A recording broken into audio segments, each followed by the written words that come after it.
Good morning, good afternoon or good evening, wherever in the world you might be watching.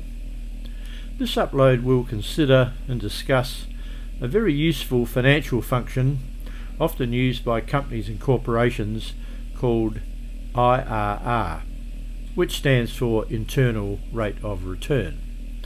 It allows a company to make decisions based on cash flows of a project or purchase relative to the usual return on capital employed.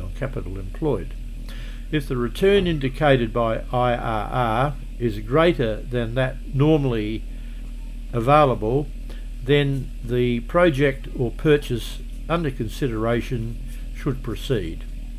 So let's look at an actual example, and after that we'll look at some comparisons to see how it can be used.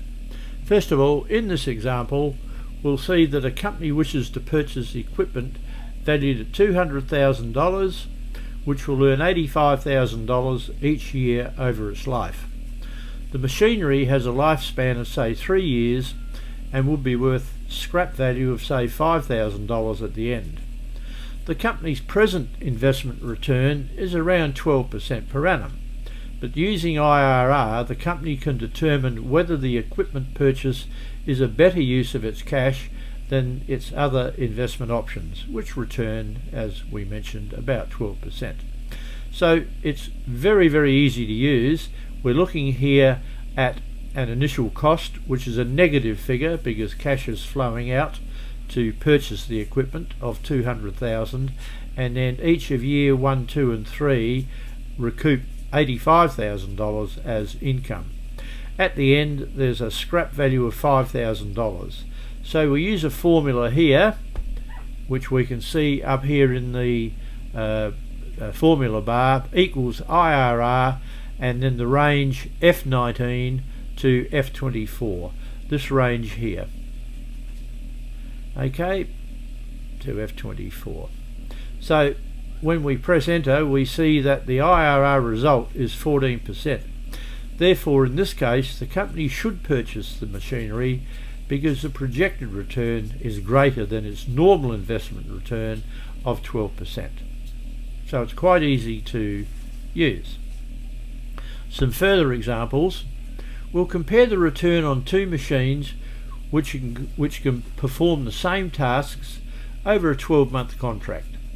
IRR indicates machine 2 is the better investment, down here 2.22% compared to 1.78%, even though the net cash flows are the same.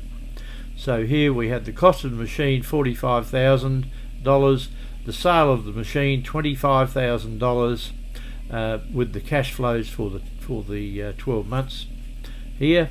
And then over here $38,000. So even though the machine cost less, but the cash flows were exactly the same, the net cash flows are the same, it would return 2.22%. So this would be the machine to buy. It's really quite simple to use. As you can see, you can compare not only for machines but for investments in perhaps buildings and the like. Thank you so much for watching. Don't forget to subscribe, because I'll be putting up very shortly an IRR example where YouTubers who earn money each month on their monetization videos can see what their return is each month that the money is sent by YouTube to your bank account. Again, thanks for watching. See you next time. Bye for now.